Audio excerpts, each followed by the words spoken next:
on airplane. Good luck. I just want you to know we're all pulling for you. We're all gonna die. Let's get into it. 1, 2, 3.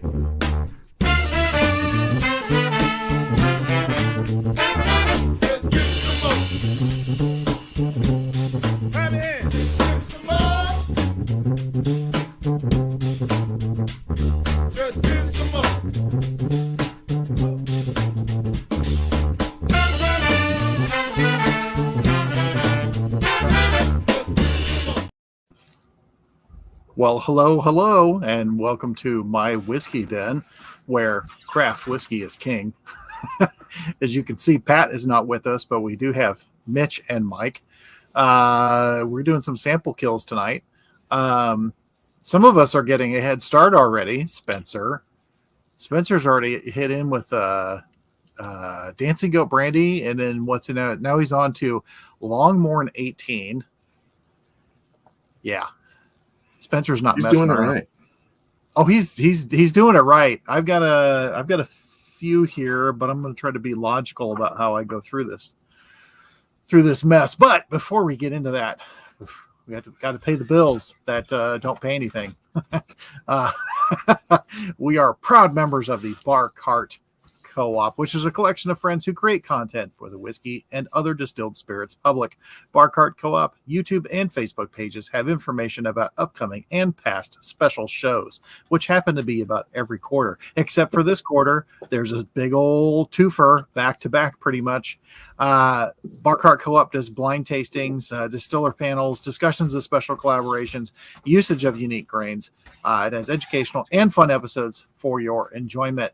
Last week was a really great educational one with Mr. Steve Beam, hosted by Alan and Kevin. And if you have been lucky enough to try those malted ryes that Limestone Branch used to put out, you know what we're talking about. They are no more, but who knows? Maybe they will come back. But they were a steal. They were all single barrel picks. Obviously, they were all done really well. And they were $25 for a 375. They were delicious. Did you ever get any of those, Mitch? I think 3. Yeah. I have maybe 2 left, one in change. So yeah, mine all they disappeared. became a rarer quantity. Yeah, so if you see one on a shelf, grab one. They had a really nice conversation with Steve. Steve's just a super nice fella anyway. But that was last week. This week, because they're double dipping here, I'm going to be helping out along with Patrick. We're going to be talking with Mr. Chris Kenny from Golden Beaver and his Chico Creek Rye, which is out, and his new Pacific Flyway, new version of it is out. So we will be chatting with him this Thursday evening, and we're really looking forward to that. Chris is a super nice dude. Also, as part of Bar Cart Co-op, the oldest shows, Distillers Talk, new episodes arriving at the end of every work week. It's a conversation with people from distilleries and distillery adjacent that gets into the weeds with their interviews. They had a really good one last week from Alchemy Distilling. Really cool stuff with grains distilling with triticale, and some other stuff out there in California. Also, One Piece at a Time Distilling Institute, because if you didn't think Distillers Talk was nerdy enough, here's the one for you. This is where Alan answers your questions about distilling, and he puts equipment and mash bills and methodology to the test. And this one just comes out whenever. So subscribe to it, and there'll be some rapid fire question and answer and some testing things going on.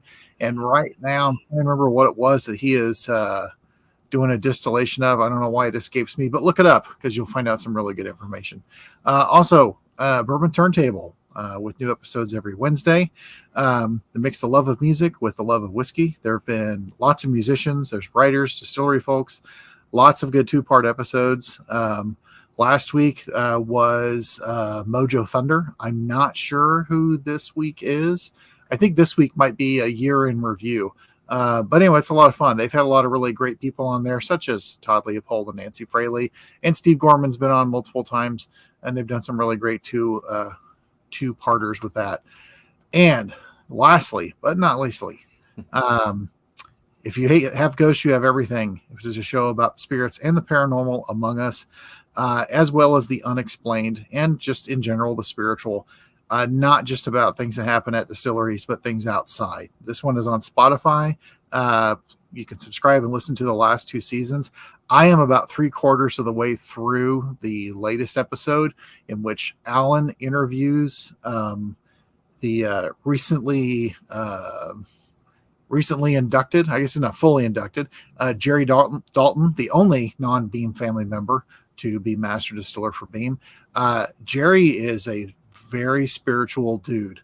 In the interviews I've heard of him, he's just really, really interesting. Written a few books, kind of retranscribed, and I'm paraphrasing, kind of retranscribed Taoism.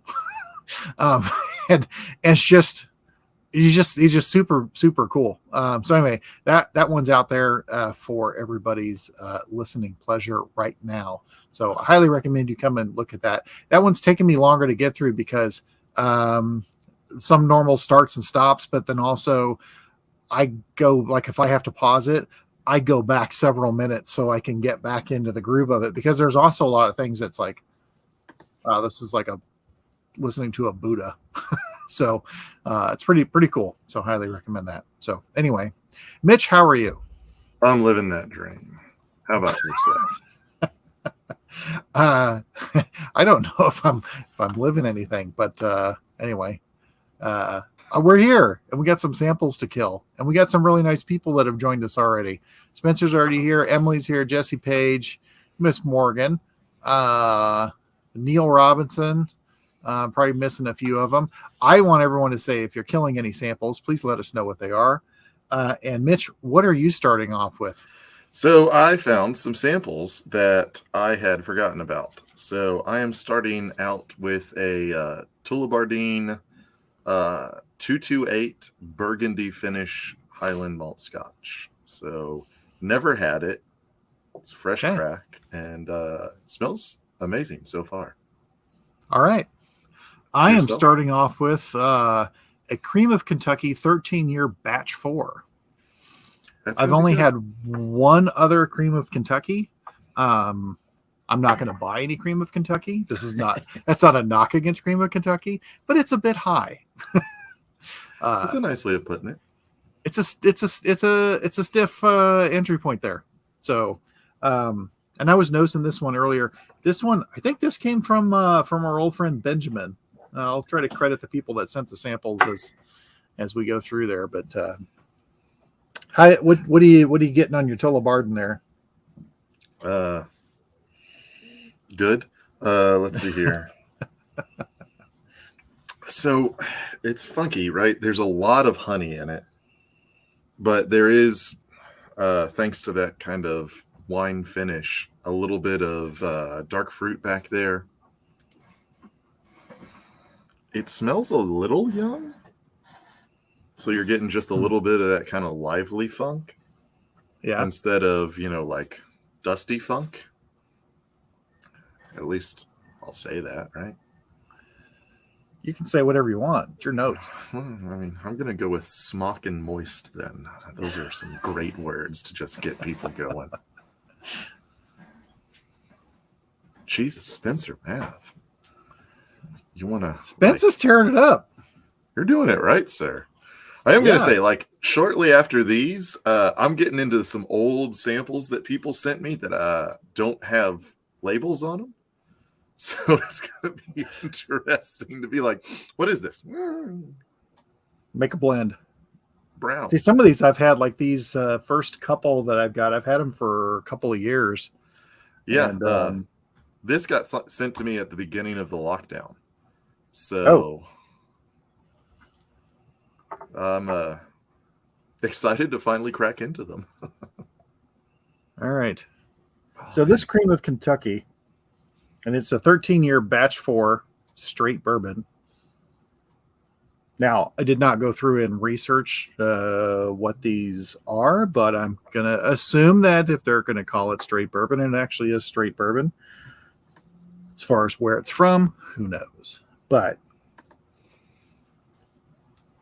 for the campers out there or people who have cooked outside, I'll ask you, Mitch, have you ever made a dessert a banana foil packet? No, I hate bananas Okay. with every fiber of my being that doesn't hate printers. So, like, it is a strong dislike. So I've never made anything with bananas. Sorry. Okay. Well, banana foil packet is that you would put like a banana and some marshmallows and sprinkle some sugar and wrap it up in a foil packet, and you put it over the fire and you let it all cook down, and it just gets all gooey. So on the nose of this, I'm getting that all of that creamy, marshmallowy, chocolatey banana foil packet sugar, and then a hint of vanilla and oak. It's very I'm digging the nose because it's like this has fat guy written all over it. I mean, it's aside from the bananas. Okay, so where are you at on if you're not liking bananas, where are you at on like Barton stuff or Jack Daniels? Notoriously, people say they get bananas off that. I like Barton more than I like Jack Daniels, to be blunt. I like Jack Daniels like single barrel proof. Mm-hmm. Other than that, it's not really my jam. Ooh. But you know, you're only the best selling whiskey in the world for however many years running because you put out something somebody likes. So I can be the outlier. I'm fine with that. Okay. Hold on a second.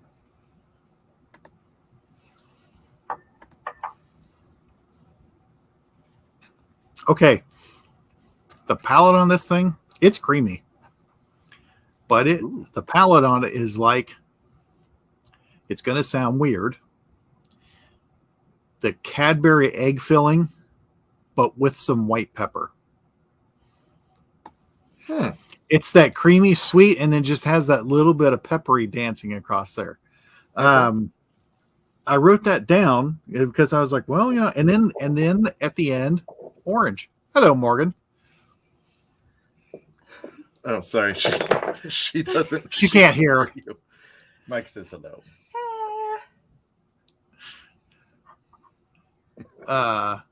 Yeah, this is interesting. So Cadbury cream with white pepper. I mean, it's got a lot. It's very coating. It's really coating on the mouth. But it falls short for, I'm guessing these cream of Kentuckys, I think, don't they start like at 150? Man, I don't really remember. We'll leave it to the chat, or actually, you know, someone else. But my memory serves, they start at 150 and go maybe on up there. But this is the 13-year one. I would expect a much longer, stronger finish off of it. Flavors are good. I do like this. It is rich and creamy. But I would expect a little more. It's 51%. Yeah, 51%. That's what the bottle says. Take another sip of this. Are we echoing yet? Because I just had to unplug. You are not echoing. All right, excellent. You sound great. I'm sorry. Working on getting my wireless headphones to work so Morgan can join us. Will it work? No one knows. Please unpair so this can pair. Yeah, I get the same thing. It's very interesting. The finish is the palate is very interesting, but that finish, it's a little, it's dry and peppery, and then it just kind of goes away. Well, that's a shame. So I mean, I'm not disappointed in it at all. If I would have paid what I think is $150 for it, I think I would be disappointed. But you know, hey, it's a good one down. Looks like these don't work. All right, we are roughing it. Want to get that chair and I'll move over? That's it.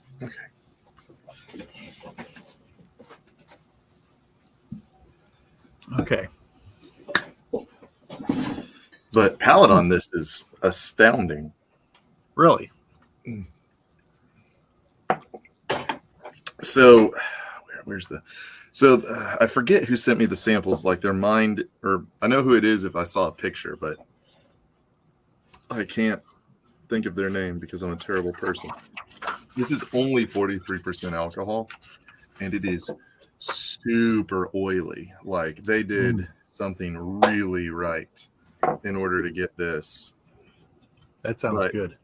oh my gosh. So it's all like mild butterscotch and honey. Like Ooh. the hint of just kind of stone fruits. Ooh, they're starting fireworks already. I got my And dog. which Tall Barton is this again? This is the 228 Burgundy finish. So oh my God, where's the glare coming from? There we go. You can kind of see it now. Oh, that's a nice looking sample bottle. I know he did it like very fancy, right? Like it's like a mixtape. Yeah. So the finish is long yet muted. It's not like it's how do I put this? It is a class in restraint, I would say.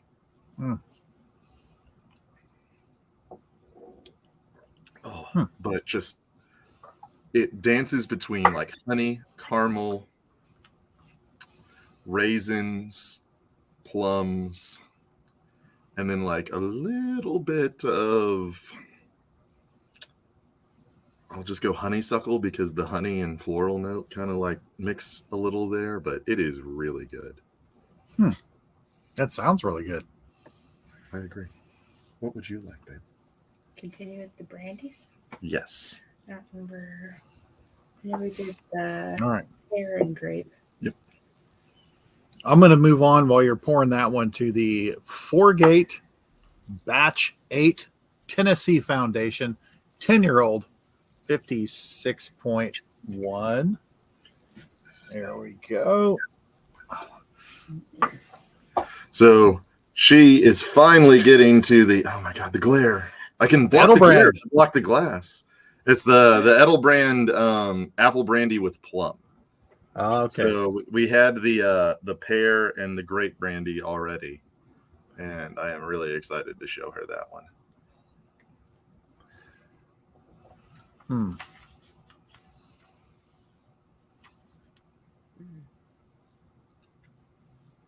actually almost kind of reminds me of like a plum wine on the nose.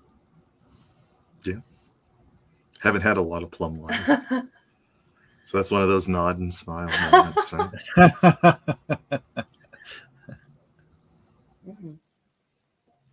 But also kind of like grape Kool-Aid at the same time.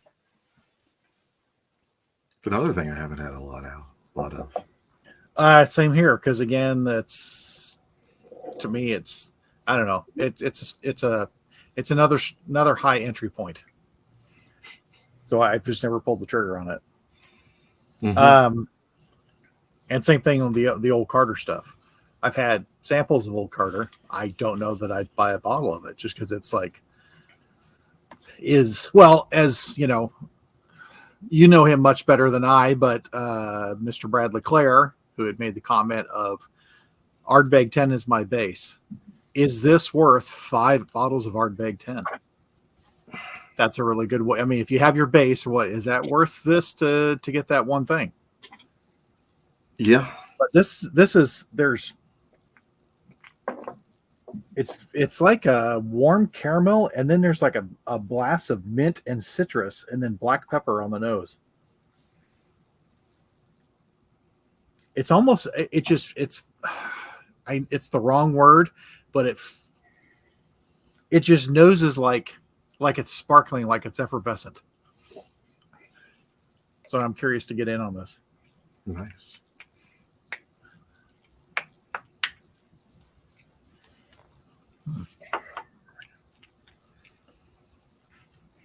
So How's that brandy? This is delicious. I want it all. Yeah. It's really exciting when you find a distillery you love, and then you're like, okay, this is a faraway trip. So we've got to not only plan how much money we're spending on liquor when we get there, we have to plan on how much we're spending to get there. and other things we're going to do. I mean, it's 4 hours. I mean, it's in the St. Louis area. That's not too bad. Oh, yeah.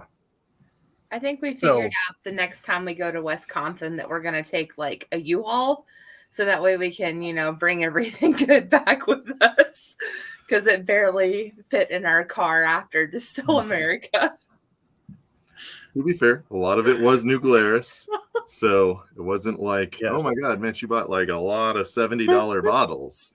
It was like, there's like 7 cases of beer in this car. Yeah. I had, there was a lot of New Glarus in mine.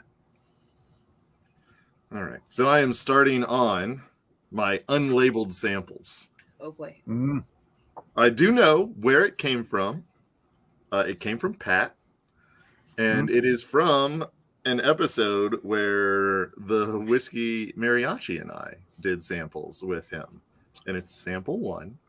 And I don't remember what it is. Wow. You got to dig back for that one. Yeah, I'm not going to lie. I should probably write things down, but that requires effort and forethought, 2 of things that I'm not strong at. So that's what I'm doing. I'm writing down because I used to just do chicken scratches, and I made my official thing. So I'm not ignoring anybody. I'm just writing this down. So this 4-gate has a much more lasting finish than that Cream of Kentucky. It is a little higher proof by 5 points, 56%. But the nose, I was getting caramel, mint, citrus, and black pepper. And on the palate, I'm getting orange, mint, pepper, and caramel, and it's very oily. But then the finish on it was, again, the black pepper, citrus, and then it just got very just refreshing. It's like just very airy and refreshing. It was super interesting, but a lasting finish on it. I kind of dig that.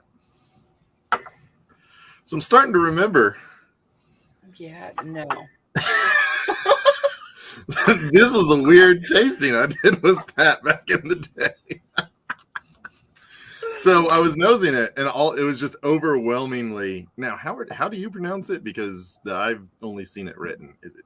I said I said it incorrectly. Tullibardine? I thought it was Tullibardine, but I'm sure if we had a real Scottish person on here, we're way off. So I could only get that. And then I took a sip, and I'm starting to get the nose again. And this is every bit of a dill pickle, including the super sharp vinegar smell. Oh. So this is a young rye. And it is funky. And I want to say that one of the Wisconsin distilleries used to put out a young rye, very specifically that they discontinued, and Ed's feelings were hurt forever. And that would be Driftless Glen. Yes. I think one of these is that. I don't know if it's this one, because I want to say there were several young ryes in this, but yeah, I never got to try that one. I only heard about it that it was for one good for a young whiskey, but funky and very interesting. No. Yeah, you don't have to like it. That's cool. It's more for me, but I just finished it all, so actually, there's no.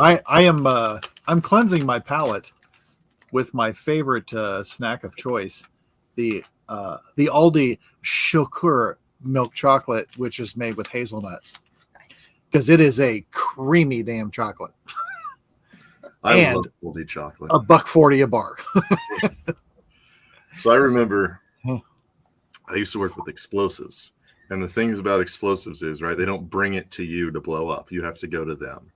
So we'd go places and, just be in hotels. And one time we were in a hotel next to an Aldi, and I was like, yes, I get to stock up on all the snacks for this job, dirt cheap. And I went over and I bought a bunch of like the Aldi chocolates, threw it in there, and everybody was like, well, what is this bougie, stupid kid doing? And then, you know, they got all their snacks, and they were there like, you know, I got a Snickers bar for $1. And I was like, I got this for 80 cents. And they're like, doesn't that say like Belgium on it? And I was like, yes, it does. Just because I know how to shop and you don't. Don't hold that against me. Yeah, it makes a really fine chocolate bar.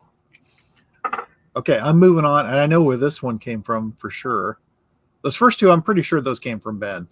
But this one is a Balcones Texas Rye single barrel in European oak. Ooh. And this one came from Miss Adina Ewalds. And I cracked this once and just had a little bit of it, and it's been sitting there, so it's been over a year.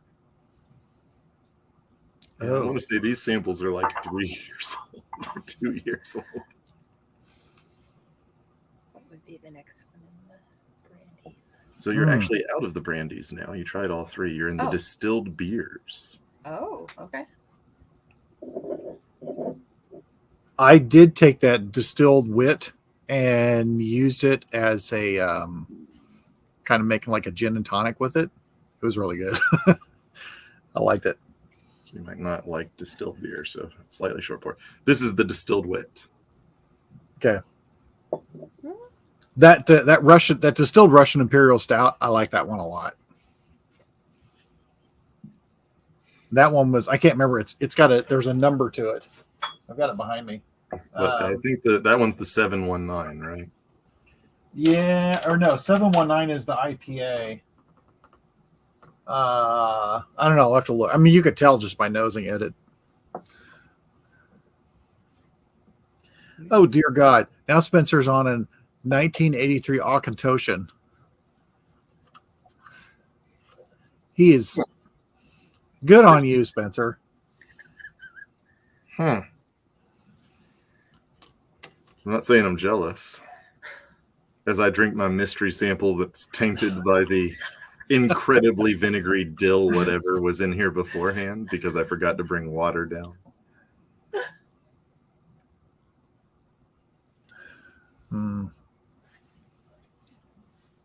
This Balcones is interesting. It does not nose like a Balcones like I was expecting.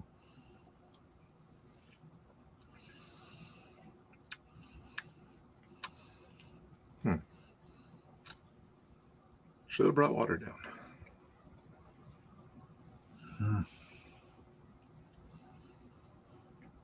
Okay, it's Balcones Texas Rye single barrel in European oak. It's 61%. And overwhelmingly on the nose, I get massive root beer and then a blast of mint and vanilla and then dough. Really? Yeah. Because my memory of the Texas Rye from them is all coffee.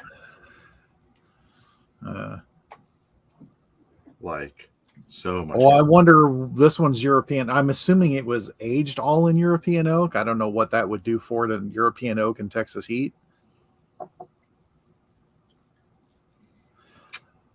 Probably something.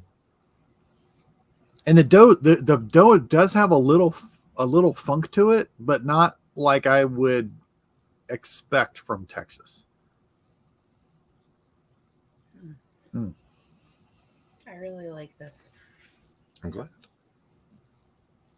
I expected it to taste like a very much so gin, but I could see how this would be a good like gin and tonic though. Oh, wow. I get a lot of banana on this, which I know isn't your cup of tea, as you were discussing earlier. Yep. Trust me, I know.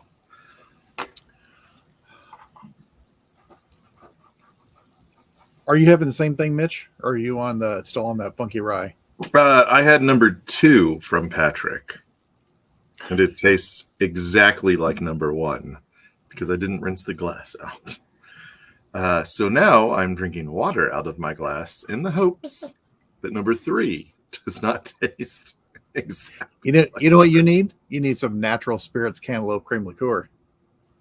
I do, and I'm only mildly upset that I didn't manage to get any when I was in Wisconsin. We tried. We went to 5 or 6 places trying to get it, including the place where he said it was, and the manager or the guy on duty, whoever the guy was, he's just like, no, we don't have it. And that was the same place that Pat called, and the guy's like, oh, I found it.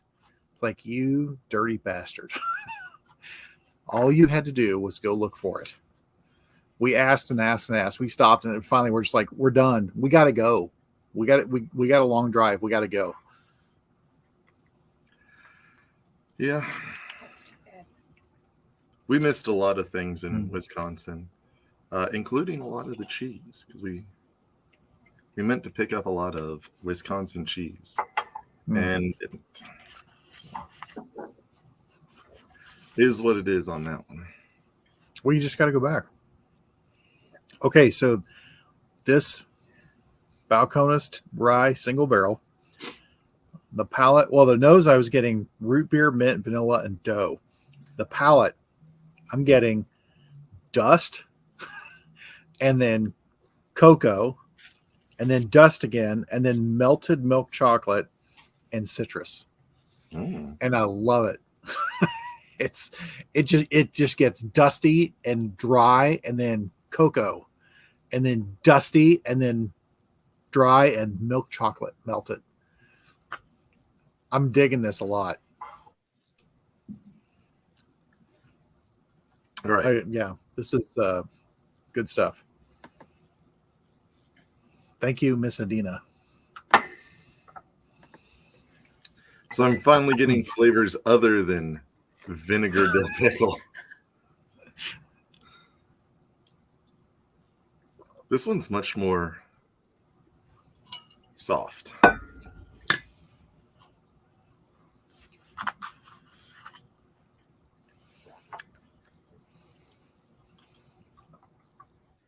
This is kind of your traditional rye, almost MGP flavors, where it's a lot of dill, a lot of eucalyptus, a hint of spice, a little bit of brown sugar, and then just oatmeal, something like that. Just kind of a cooked grain that's not corn in the back.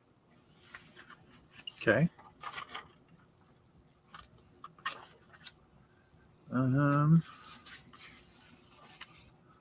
see. Which one am I going to do now?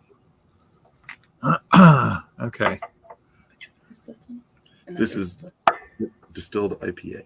Okay. Ooh. I liked that one. And I did the gin and tonic. No, I did not do the gin and tonic with that one. Sorry. That's wrong. But no, that I like that one because it took the things I don't like about IPA out. But yet you can still tell. It's like it's there without being, because sometimes people like with IPAs, they just like some people who like peated whiskey, they only care about the number. What's the number? How with IPAs, how many IBUs is it? Like that, it's just like a badge, to where I had one with this many, but it's I think it can just, to me, IPAs can just be so overly done, and there's just a point where it's just like, okay, how much more can you get? You're kind of exceeding it, but it like cleans that. I think it cleans the IPA up, where you're like, I get it. I like the flavors. I like everything here. It's just, I don't feel like I'm gonna choke, from from drinking it. So, yeah. So let's see here. My friend and I have a discussion every time IPAs come up, and I say the same thing, which is make it chocolate. So my dad used to work for an ice cream shop when he was much younger. and before like people cared about food allergies and killing children. So whenever they made a bad batch of ice cream, they would make it chocolate because chocolate was such an overwhelming flavor. It covered everything. So you could get chocolate ice cream and be eating it, and then there would just be like a strawberry in it because they made a bad batch of strawberry ice cream, and they're like, make it chocolate, all that stuff. And to me, IPAs are the chocolate ice cream of beer, where it's like, is that good? Let's throw a crap ton of hops in it and call it an IPA. See, and I don't. It's been so long since, because I used to drink more beer before I switched into whiskey 20 plus years ago. But I thought, and I could be wrong here, that the IPAs are easier to make than other beers. And I could be very wrong in that. Because there's some beers that's like, well, these are really there was a thing about like why they like some beers people don't make because they are harder to make. Like some of the more simpler ones are harder to make and make them taste good because you can't hide it with anything. Anyway, I'll shut up about that because I'll say something stupid. But that's what I do. Okay, I'm having a homemade one. I've got two things here that were someone's experimental stuff. Well, Ben's, before he decided that he wanted to be a distiller. Well, maybe he had already decided he wanted to be a distiller, but he wasn't working in a distillery. And this one is titled Under a Fig Tree, and it is a molasses and sorghum rum at 51%. That right there. So it's one of them homemade things. I like this. Is that the IPA, Morgan? It is. Yeah. It's still, how are you on IPA beers? I love IPAs. So very much so. This is quite interesting because the nose is very much so an IPA, but the flavor of it isn't, quite like what an IPA obviously would be. But I agree with you. It takes it's like, you have a really good IPA and a really crappy IPA next to each other. And this is like the really good IPA minus obviously the carbonation. So yeah. So this is really good. I'm enjoying this. Out of all the ones we've tried from Edelbrand, oh man, I can't even tell you which one is my favorite because they've all been really, really good. I know. They are. And they were, Edelbrand was in town here in Kansas City last Friday. I did not get to go over there and do the tasting. I also don't need to get any of their stuff because I have what I need. But yeah, I really would like to go visit there sometime, maybe in the fall when it's a little cooler out. And I think, excuse me, the area where they're at, I'm gonna guess would be really pretty in the fall. Okay. Yeah. But it's like halfway. So, halfway between me and Louisville. So we could meet there and have a day visit. I'm literally Googling where it is right now. That's why I have my phone out. It's not pulling it up. It's just like, hey, this place exists. Do you know where it is? And Google's like, no, I do not. Never heard of it. I mean, it pulls up their website just fine, but when I,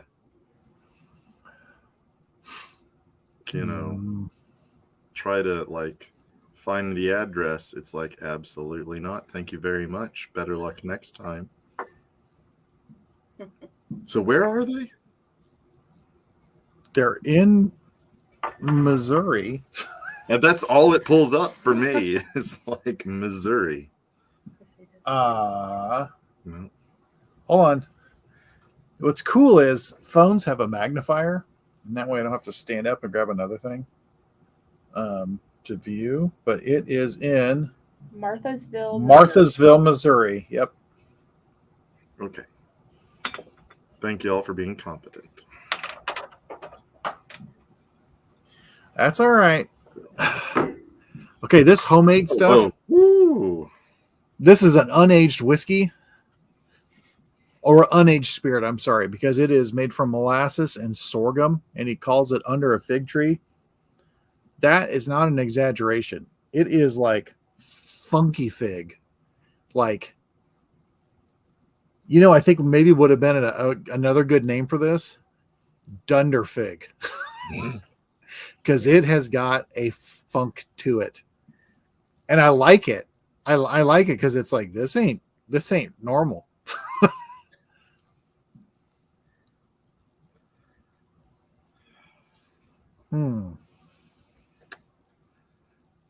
I wonder if he ever aged any of this stuff too. And there's something a little. It's like a sour pineapple too. Again, not all things that are bad. So I killed the 4 samples that I had left over. Number 4, absolutely delicious. Finally got rid of all of the vinegar. It's caramel, like warming allspice, hint of cinnamon, overwhelming caramel. Like just literally, it's like the apple pie minus the crust and apples. Yeah, very good. Does sound good. But since Spencer Mav is finishing out on a super amazing, super secret one, I'm going to pull out a sample that will probably make some people jealous. That I've been sitting on for about 4 or 5 years. I'm going to make a note to save this, try to remember. So next time I come to Kentucky, it is funky pineapple on the palate. Really? Again, I don't dislike it, but it is just funky. So is it as funky as the as that rum I brought to Wisconsin? Yeah, because there's a sourness to it. Oh, really? Yeah. Oh my gosh! Wow, there's a cobweb that's hanging off of this sample. Oops!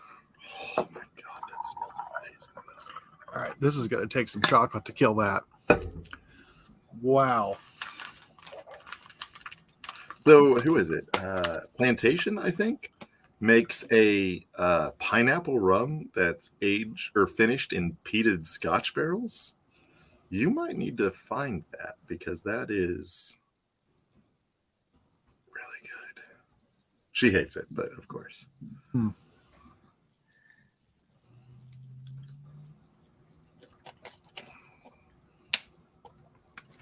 So I have possibly the last sample for the night from the cult themselves. This is Ardbeg Alligator. Ooh. Okay. I got 2 more. I have another experimental Project 794 Bourbon Sugar Mash made with Amanda Palmer, if that rings any bell. Made with Amanda Palmer, BBC, I'm assuming that's Bloody Butcher, and Jimmy Red. And it says it is 83%. Now, I don't know if that means it's 83% alcohol or if we're talking 41.5%. I don't know. And Neil Robinson, you are not wrong. I was watching some videos from Mitch. You're too young, and so are you, Morgan. But the old Midnight Special, and some great stuff on there. And I could just totally hear either Wolfman Jack or whoever the guest host of that night saying, "And here's the funky pineapple." Or even better, Don Cornelius saying, "Here's James Brown with his new song, Funky Pineapple." Try this one. So this is one I've been saving to have with you. Oh, So We are killing the Spirits of French Lick sample that y'all sent that was finished, or that was Lee Sinclair finished in stout barrels. Oh, I think that what's her face might still have some of that. What was the name of distillery? the? No, not the distillery. It was, it's a bar / liquor store. I'll look it up. Is it like Red something? Nope, it's not Big Red. It's in Kentucky. There's like 2 locations. I'll look at this one's way more muted than the other one. Oh, and by the way, I did make a blend glass. I did not. I drank. I'm not gonna lie. What? Well, to be fair, the 4 samples I finished from Patrick were about quarter full 1 ounce sample bottles. So, but hooray for not having to work tomorrow. Yeah. Otherwise, I would have like 3 samples and be like, "That was fun, guys. Can't do any more." Let me look up the name of this place. The nose on this is so good. I know, right? Happy Hour Liquor and Bar. Happy hour. They had it. That's where I got mine. But they had it, I don't know, a month or so ago. In Nicholasville, Kentucky. It's just killing the scotch. Good on you for getting that. I've seen some scotches that I like to get, especially some really underrated older stuff. I haven't bought any in a while. Haven't bought any scotch in a while, and I've cut back my whiskey acquisitions. I only allowed myself to get like 3 things in Wisconsin. I feel like you did Wisconsin wrong. Well, I mean, I got the beer, and then plus it was the extra driving, because then we were going to drive from Distill America like almost 8 hours to where we were going to go fishing, and then we're going to be there for a few days, and then I had 9.5 hour drive after that, and it was like I just didn't want to deal with it. This. You dig it? Yes. Just everything about this. All of it. I'm a big fan of the Lee Sinclair anyway, but this. Yes. Yes. Oh. Ardbeg. How I miss you. Every time I have Ardbeg, I go, "Oh yeah, that's really good." Every time. The one that I like, because I've got the Wee Beastie. I like the Wee Beastie for what it is. But I do, and I've got the 10, which I do really dig. But it's buried back in there.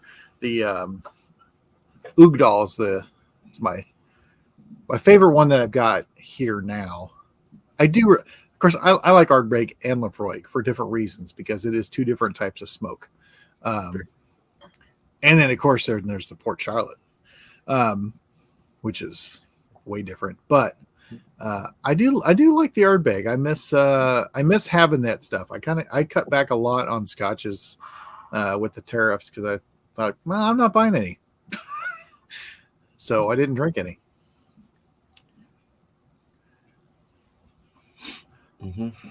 I get it. Okay. I'm looking up the Happy Hour Liquor and Bar.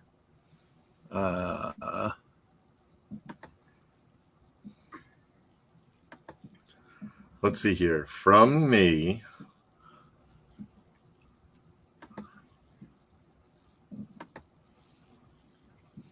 There's 2 of them, I think. I could be wrong. It is a brief hour and 30-minute jaunt.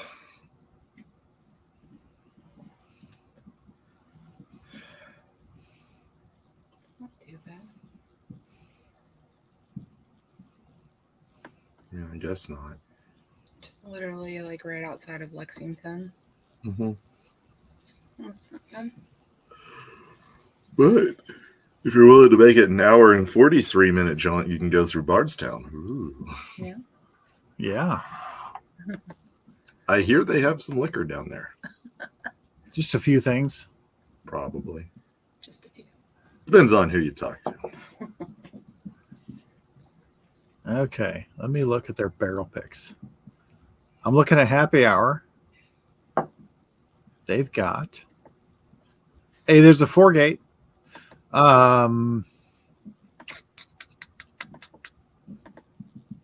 Bunch of Starlights.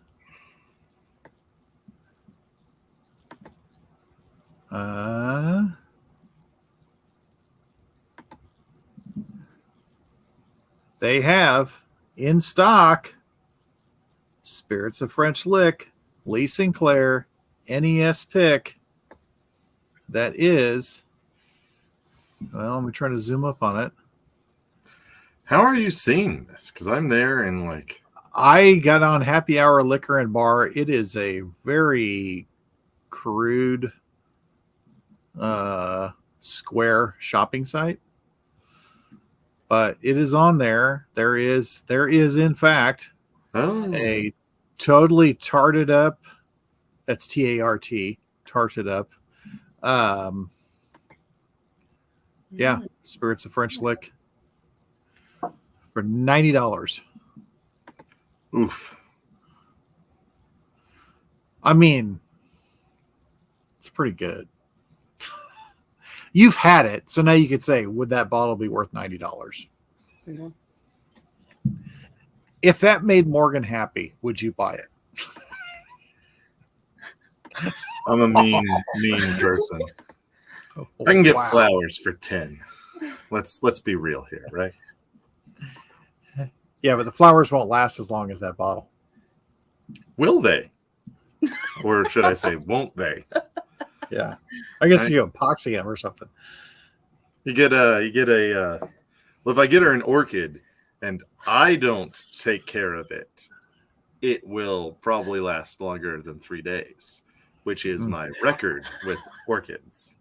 And that's not my shortest record. That is the longest. So that will tell you how great I am at that.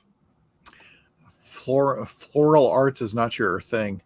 Okay. This other homemade one, Project 794 Bourbon Sugar Mash, made with Amanda Palmer, Bloody Butcher, and Jimmy Red.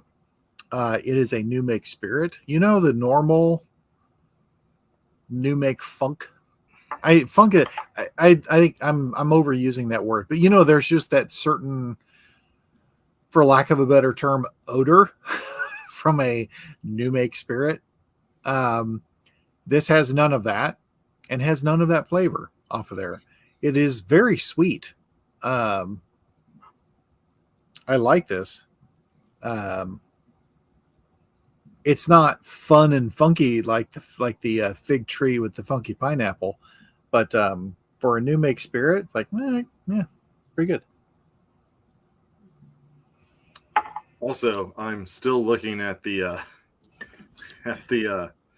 oh god, what is this? Happy Hour Liquor and Bar barrel picks. They have There's a bourbon some rabbi barrel pick called Jews and Booze. Yeah, and that is just. Well, the owner is Jewish, I believe. So, and I think he is the bourbon rabbi. Really? Yes. I've got a bottle of it that's signed by him, so there you go. Well, there you go. My final one is, so we can see, Westland Peat Week 2016. Ooh. I've been hit or miss on Westland Peat Weeks. Where it's like, yeah, it's all right, to it's really good. I've not been disappointed. I better write these down, because this just got weird.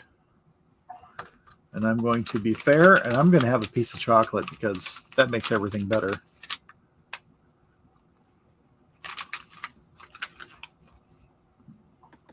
That's my last piece, damn it.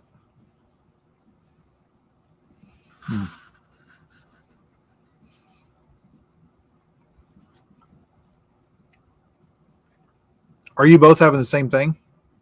No.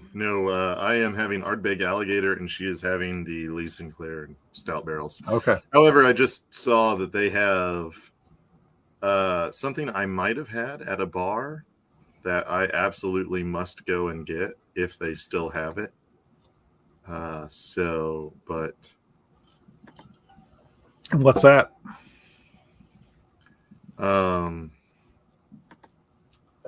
It is the Ricky Bobby Bull Run 15 year. But it's not letting me. Oh, no, I can't add to cart. So it's a 15-year light whiskey from MGP, finished for 4 months in a Rousseau Pinot Noir barrel. And I had an 8-year MGP finished in another wine barrel. And it was one of the most delicious and surprising drinks I'd had in a long time. So I would love to try like another one. I've had with the bull runs that I have had, I've had good luck. We had their, I know that they're sourcing all their stuff, but they're doing a good job of picking and finishing what they were doing. If memory serves, but they had their single malt, or not single malt. Well, I guess it was single malt. That was a while ago, but the Pinot finish bull run, it was good. It was nicely done, complimentary to the spirit. They weren't hiding subpar whiskey with a wine finish. So the one I had was a Obtainium. So Yeah, not quite the same, but still, I still have one unopened Obtainium light whiskey, hazmat. Ooh. And one Obtainium Polish rye unopened. So I have one Obtainium, and it's just a hazmat light whiskey. And it was a barrel pick by a local place. It's got Seth Rogen on it. I forget what the name of it was, but whatever. It's freaking 70% Yeah. And it's just one of those things where like I pull it out when people are like, hey, you want to have something that'll absolutely wreck your palate? And they're like, yeah, let's try it. They have it, and they're like, why can't I taste anything? It's like, this is the equivalent of drinking water, wood, and Everclear. But it's also drinkable. I mean, it's drinkable for what it is, but man, when it decides to just take over, it just takes over. Oh yeah. But and Emily is not lying. That Kazuba Polish rye. It's I would like to know how much of that story is completely true about them bringing it over from Poland, et cetera, et cetera. I hope it's true.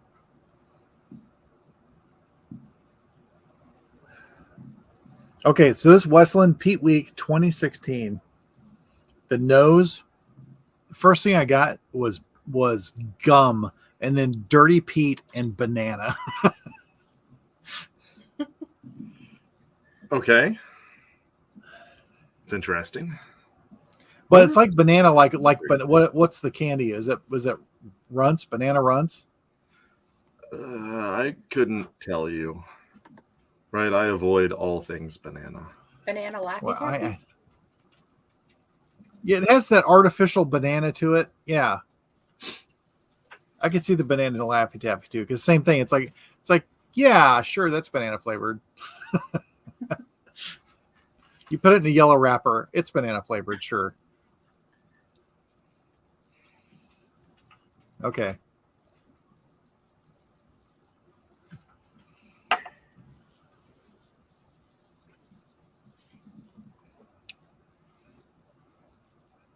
Ooh.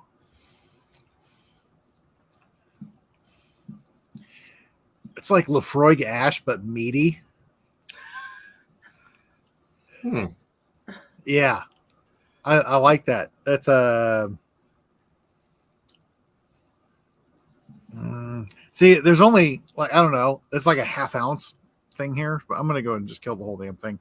I still have the blend to kill too, but 'cause I ain't working tomorrow. I'm going out on this because the next sample I have to kill is a 2 ouncer, and it's a Dark Cove, the committee release, so cask strength. And that's one of those ones that I don't want to have a half-open sample bottle of that hanging around. I want to open that and just really enjoy it for an hour or two. Morgan, do you like Pete? Nope.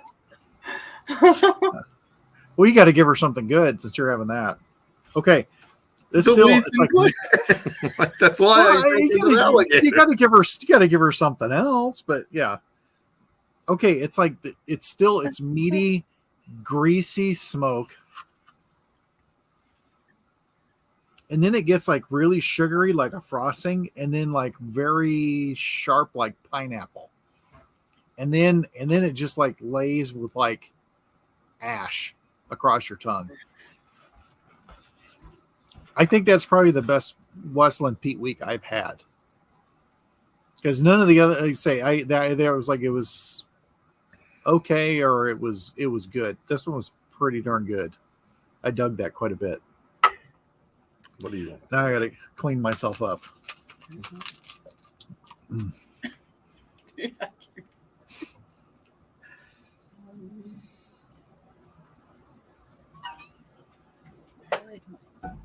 I think Morgan needs a good rum. I asked her what she wanted to finish on, and she went, I don't know, which really narrows it down. That's pretty much the look I got from him. It's like, hey, well, what you like back here? It's the end of the night. Do you want to be put to sleep? Do you want to have dessert? She doesn't like funk, be it okay, mezcal, scotch, or rum. Okay. So something sweeter. Let's go dessert category. Dessert category. Something sweet like Mitch. Oh, that's hard. I was about to say, so with a touch of bitter. Something cheap and sweet.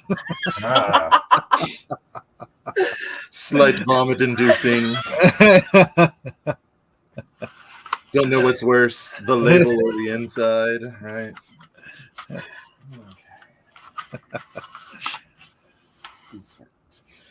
Dessert.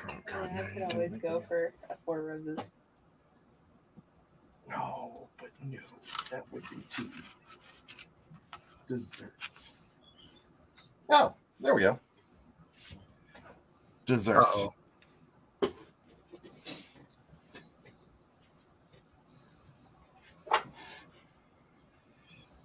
Midsummer Night's Dream.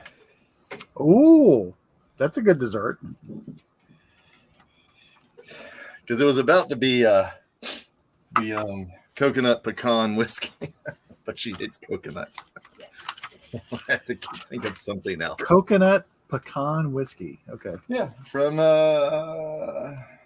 somewhere in Texas. I don't know. Interesting. Okay.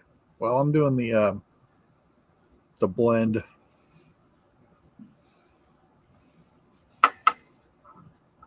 In the Kentucky Bourbon Festival 2021, Mini Glencairn. In the Amazon, 20-something needed some Glencairns. Glencairn.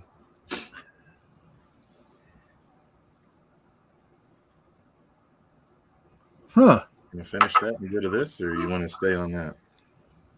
Let's savor this a little longer. I get it. I should have brought down more than 2 glasses. This is a great nose.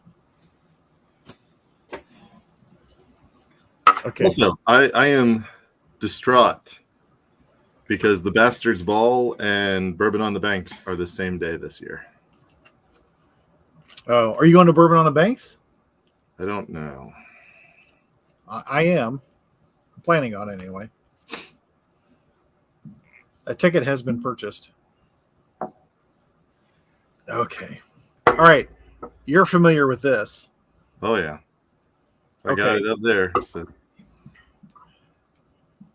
the nose on this blend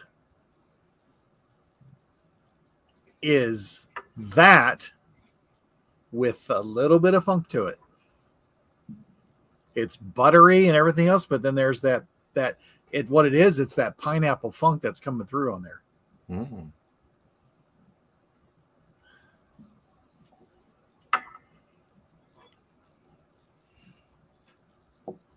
It's close.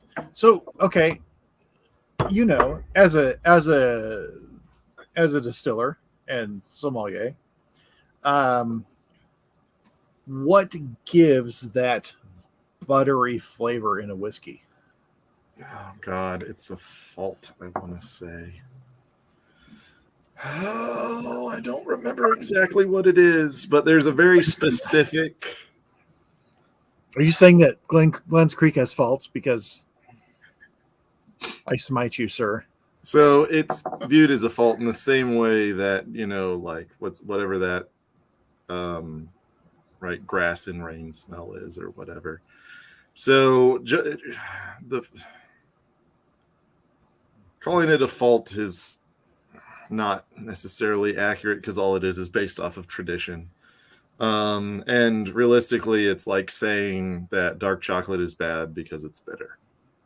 And chocolate is a dessert, and dessert is meant to be sweet, not bitter. So the right amount of faults is a good thing, in my opinion. It depends on who you talk to. I would honestly have to look it up because that's one of those things I read years ago and was like, huh, and then never looked at again. I should really write things down. Did I mention I was bad at that? It's hilarious. I read a textbook about whiskey, right? And it's an honest to goodness textbook. What is it? Like whiskey, the manufacture and whatever. And let me find it.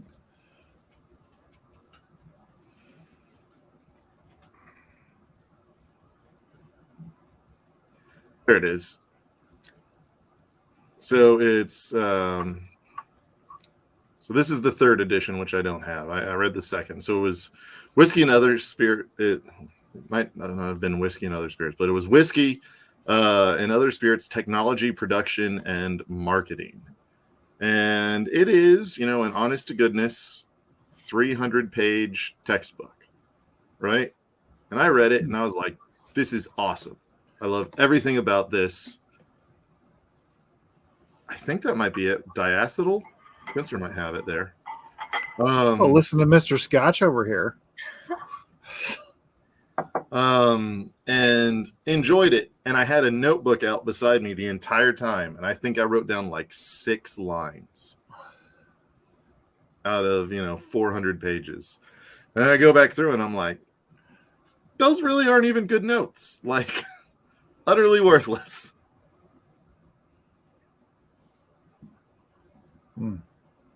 I don't know how I passed school with my amazing note-taking abilities. Well, you didn't write it down, but earlier you did say you were going to take Morgan out for dinner. Yeah. Not tomorrow, though. We're grilling out. So it's the 4th.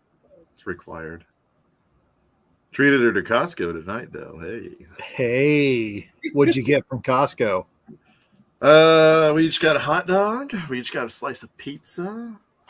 I got one of those frou-frou coffee drinks, and also they have a rotisserie Caesar chicken salad that I was going to try and eat because I was trying to be healthy, but I ate a hot dog and slice of pizza instead and was like, I don't think I can eat any salad, actually. That rotisserie Caesar salad is pretty good.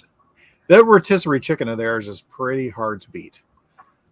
It's been a while since I bought this, but we would get their meatloaf meal. And it was me, my wife, and my son we would all share that. And it was because it's just meatloaf and mashed potatoes. That's it. but it is a dense meatloaf. it ain't cheap, but I mean, it's not like super expensive, but it is a dense meatloaf. Like you pay by the pound for it, but it's pretty darn good. But three of us could get more than enough meal out of it.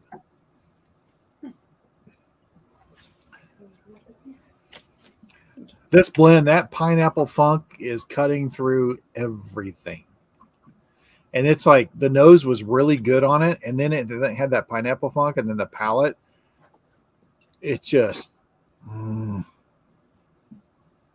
like musty pineapple. Now, if this was a rum and you gave me this as a rum, now, well, wait a minute. If this were sweeter, like a rum, I think it'd be pretty darn great.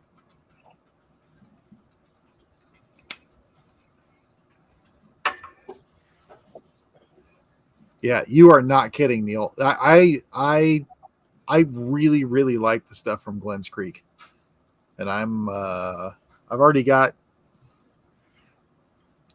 two. I think I have 2 bottles in their vault, ready for my next visit out there. So, one of these days I'm going to do a full-on Glens Creek because I've got 3 or 4 different whiskeys that I also have the hand filtered version of the same one, to where they just scoop up all the crap off the bottom of the bottle, and I love it. And they do taste different, but you look at the bottle and you're like, there's so much stuff in the bottom of this glass. It's awesome. And they're super nice. I like them a lot.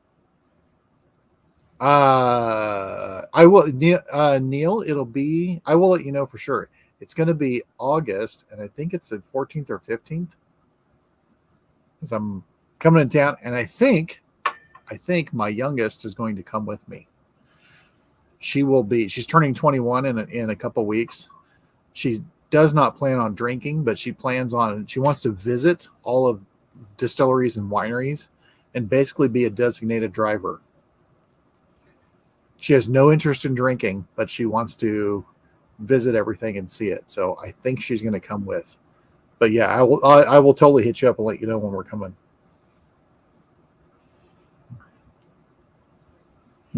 Yeah. That blend, not the best. I really don't want to go out on that. Yeah. Here, have this Ipecac. It'll make you feel better. No, trust me. Okay. I'm going to go out on the Balcones because I'm going to say, because that's one thing, these samples, I haven't totally killed them because I like saving stuff like this, like the 4-Gate and the Cream of Kentucky, because I'll give them to somebody that I know is not going to ever have it. It's like, here, have this. Because I'm not going to buy it, so you're not going to get it at my house. So you might as well try it.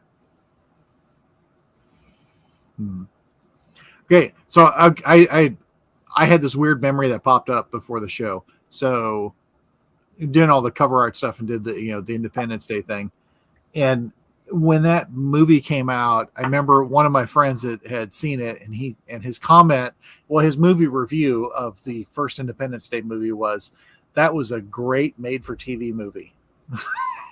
And then I saw it, and I was like, he's right on the money. But there was a few blocks from work, there was this sandwich place, and it was one of those ones that was only open from like 10 to 2. And they just had this massive crowd, and they would have all their special things there. But one of their big things was they had brown bag lunches. Like you could go and they had pre-made brown bag lunches that you walk in the door, give them the money, and you have like 2 different options for it, and you walk out the door with it.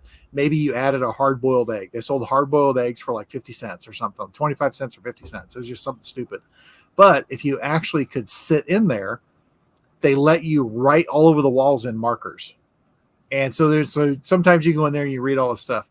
Somebody had written out the entire speech given by Bill Pullman, President of the United States. They wrote the whole thing all over this wall at there, and you sit there and just read it. You're like, okay. And it was early enough that there really weren't any smartphones. So he might have, I'm guessing, well, it had to be a guy, because, look, there's no way a woman in her right mind would do that. It's totally something a guy would do. But he wrote the whole freaking thing out. It was crazy. Anyway, it was just one of those weird thoughts. That's hilarious. What is it? So the Bee Movie has this interesting cult following. And there are entire shirts that's like, like a bee. Only it's actually the entire script of the Bee Movie. Oh, dear God. In, like the form of a bee or, whatever. And it's just one of those things where it's like, wow, someone had a lot of time on their hands. That movie, even as an adult watching that, there was a lot of things that went over my head. I've still never seen it. But there's just, it's a weird relationship between a lady and a bee. I mean, it's just not normal. Jerry Seinfeld is how old and his girlfriend's how old? So, well, it's his wife and, whatever. I did, and that's what's weird. It was late at night. There was, I don't even know what channel it was, had a bunch of Seinfeld on. And so I watched a few episodes. I haven't watched a couple of episodes of Seinfeld in forever. And the episode that was on, it was one where Jerry was dating this girl who had like this wall next to her that was all these vintage toys that she inherited from her dad. I remember that. He kept wanting to touch those, and she's like, "No, don't. Those are worth so much money. You can't do that." And so he basically he gave her like some cold medicine or something to knock her out, so then he drugged her so he could play with the toys. Okay, and so he's in there doing it. So he's telling George, and George is like, "You didn't invite me over." So George comes over with a turkey and a box of wine, and they get her turkey loopy and wine drunk, and she passes out, and they're both playing. And then Elaine finds out about it, and she's like, "You guys are rude. You can't be doing that." And he's like, "Well, yeah, I was playing with this. It's right by the Easy Bake Oven." And she's like, "You have an Easy Bake Oven?" So then she comes over with turkey and wine and God knows what. And they just keep knocking this woman out and playing with all this stuff. And it's like, that's just wrong. Anyway. Maybe. So fireworks are getting kind of intense. We pray to cut because I gotta drug my dogs. Yeah, I do too. So, but that's a good kill. I'm finishing on the Balcones, much better than the blend. Let's see here. We killed 1, 2, 3, 4, 5, 6 samples. We killed. That's good. Yeah, it's a good start. I have too many samples. But I started on 1, 2, 3, 4, 5, 6 more. Yeah. I didn't kill, so we'll have more time to do that.